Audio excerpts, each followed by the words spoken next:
Hello everyone, আসসালামু আলাইকুম। আশা করি আপনাদের সবার ঈদ অনেক ভালো কাটছে। তবে আমার ক্ষেত্রে মনে হয় ঈদের আনন্দটা যত বড় হচ্ছি আস্তে আস্তে করে কমে যাচ্ছে। আজকে একটা বিষয় নিয়ে কথা বলতে চাই। আমি জানি না এটা সবার সাথে হয় কিনা, তবে আমার সাথে প্রায়ই হয়ে থাকে। তো আমি মোটামুটি একটা ভালো সাবজেক্ট থেকেই অনার্স মাস্টার্স কমপ্লিট করেছি। আর আমার বন্ধু-বান্ধব বা ক্লাসমেট যারা ছিল তারা এখন অনেক ভালো ভালো প্রাইভেট কোম্পানিতে জব করছে। তারা বিভিন্ন জায়গায় ট্যুরে যাচ্ছে, ইভেন দেশের বাইরেও। আবার তাদের মধ্যে অনেকে বিয়েও করে ফেলেছে।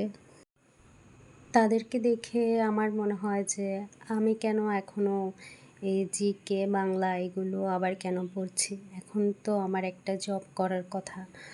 মানে নিজেকে একটু স্লো মনে হচ্ছে যে লাইফে এখনও কিছু করতে পারিনি।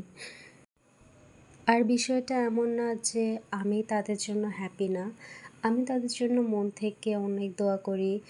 আর আমি মনে করি তারাও জীবনে কোনো না কোনোভাবে স্ট্রাগল করে এখানে এসেছে। কিন্তু তারা নিজেদের স্কিল ডেভেলপ করেছে যেটা আমি করিনি, আমার করা উচিত ছিল। কারণ এখন রিয়ালাইজ করছি যে আসলে ভালো সাবজেক্টে পড়ে বা একটা মডারেট বা ভালো সিজিপিএ হলেই যে আমি চাকরি পেয়ে যাব এটার কোনো নিশ্চয়তা নেই। তবে সব কিছুর জন্যই একটা নির্দিষ্ট টাইমিং আছে আমি মনে করি। এটা বলেই নিজেকে সান্ত্বনা দেই।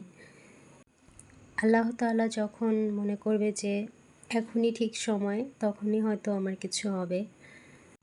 কিন্তু শুধু ভাগ্যের ওপর বিশ্বাস করে বসে থেকে তো আর কোনো লাভ নেই। আমাকে পরিশ্রম করে যেতেই হবে, কারণ এছাড়া আর কোনো উপায় নেই। আমি মনে করি পরিশ্রম করতে থাকলে আল্লাহ হয়তো কাউকে নিরাশ করবেন না। হতে পারে আমি যেটা চাচ্ছি এক্স্যাক্টলি ওইটা না পেলাম। এই যে যেমন আমার স্বপ্ন হচ্ছে বিসিএসে ফরেন ক্যাডার হওয়া। তো আমি যদি এভাবে পড়াশোনাটা কন্টিনিউ করতে থাকি, তাহলে দেখা গেল আমার বিসিএসে না হোক, এর থেকে একটু কম ব্যাংকে হোক, বা ব্যাংকেও যদি আমার না হয়, আমি স্কুল বা কলেজে টিচার হতে পারলাম। জানি না কত সময় এই আত্মবিশ্বাসটা ধরে রাখতে পারি, কারণ ধৈর্য ধরে রাখা পসিবল হবে কতটুকু এটা আসলে জানা নেই। আমি আজ পর্যন্ত আল্লাহর কাছে যা যা চেয়েছি তা মোটামুটি সবই তিনি আমাকে দিয়েছেন। তবে ব্যাপারটা এরকম না যে আমি একটা জিনিস চাওয়ার পরপরই সেটা পেয়ে গিয়েছি। তার জন্য আমাকে অনেক দিন অপেক্ষা করে থাকতে হয়েছে, ধৈর্য ধরে রাখতে হয়েছে। তিনি হয়তো আমার ধৈর্যের পরীক্ষা নিতে ভালোবাসেন, এটাই আমি বিশ্বাস করি। তাই ভবিষ্যতে কি হবে না হবে এটা আমি এখন আর মাথায় নিতে চাই না।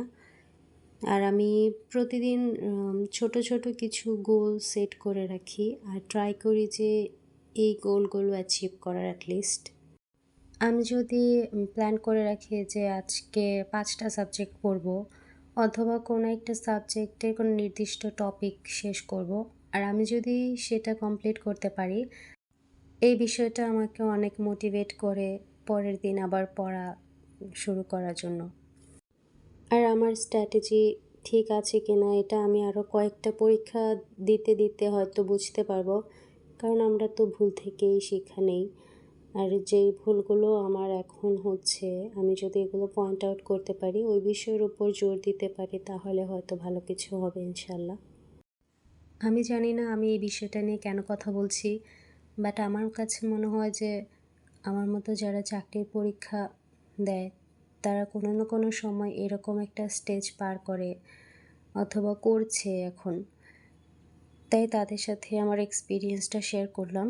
আর আপনাদের সাথে যখন এরকম হয় তখন আপনারা কিভাবে এটা ওভারকাম করেন তা আমাকে অবশ্যই জানাবেন। আজকের ভিডিও এই পর্যন্তই। আশা করি সবাই ভালো থাকবেন, সুস্থ থাকবেন আর প্রিপারেশন চালিয়ে যাবেন।